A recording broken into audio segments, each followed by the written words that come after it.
It's just amazing. I mean, that's the takeaway for me when I go to his house. It's just, holy shit, man! Look at all these records. Like, what do you want to hear? It's right there. You know. Yeah, I was talking to Charlie Sexton recently, and he was sort of giving me a history lesson in the Vaughn brothers, Jimmy and Stevie, and Mike Buck, and a group of guys that had come here to play music from Dallas. And he mentioned another guy's name, and I was like, oh, I don't recognize that. Who was that? He goes, he was the guy with the records. All the swamp pop 45s that made up much of the Thunderbirds, early set. And I feel like that's who Peter was to everybody. Tommy, can you talk a little bit about like what it was like hanging at Peter's place and his record store and the music that you got turned on to?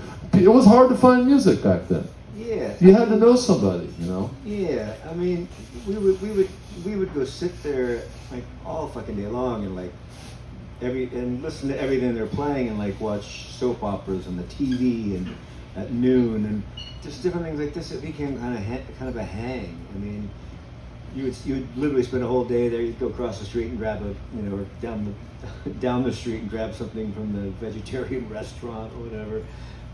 It was a cool thing, but really that's, I mean, the whole scene that emanated from Euphoric Recall and to where we come into the pictures, replacements and all that stuff was really, I've never seen it before. I haven't seen it again.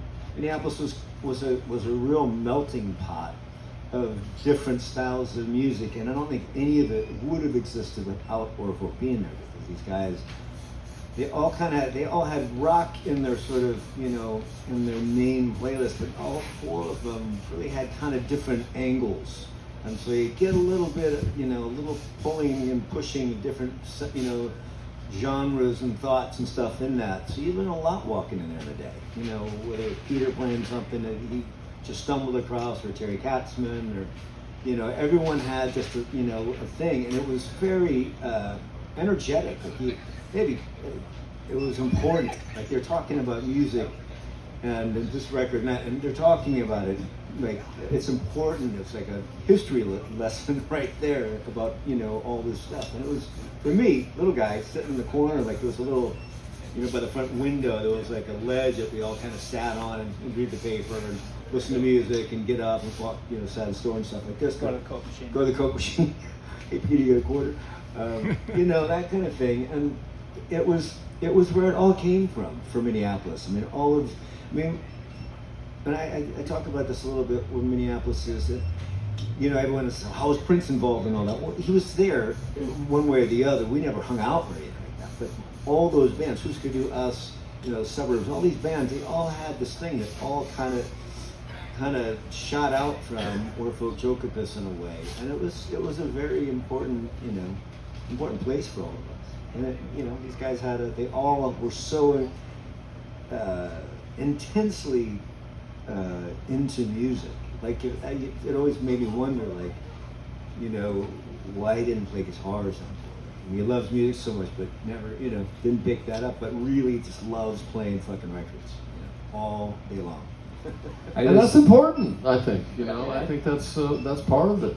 And I think that it was also the time when record stores had been run by adults prior to that, and so it was during that time period where the real music fans were running them. So it meant that we didn't just carry the top 100, and in fact a lot of times we didn't carry some of those most popular records because people didn't want to buy them at our store.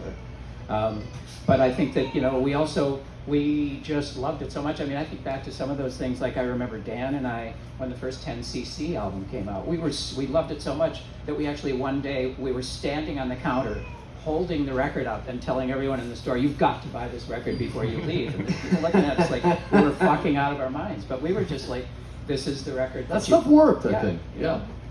People, record stores champion people, and that was tastemakers in the community, and yeah, I think that went a long way. I mean, a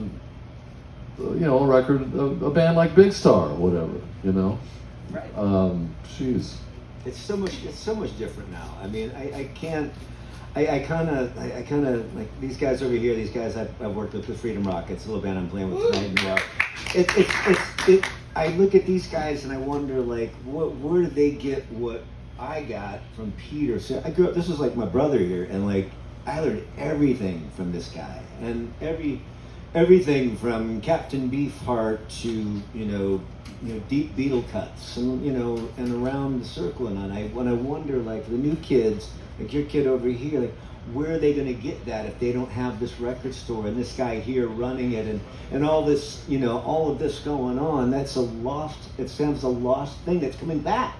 Thankfully, vinyl's coming back because this is you can attest to this. It's a big deal, and it's important, to us kids, and our kids' kids, and and Peter, one of the champions and one of the great pioneers of that whole thing. And with the way record stores were in trouble for so long, I think stores like this, where you can exist as a record store, but you got to mind your business. You got to be good at it. You got to work hard at it. And so there's like we were at Easy Street in Seattle. That's another great record store, or Music Millennium in Portland, or Rough Trade in New York. I mean, it's like it can and still does exist. And that's for someone like me, some like young musicians and stuff like that. You probably see them hanging out here all the time. I met 5 of them when I walked in the front door. They say, "Hey, Tommy." It's like this is so very, very important to young musicians coming up, that they can come in here and find a cool Bob Dylan record that they obscure Bob Dylan record that they would have never heard of before, or what have you. Those things are really important.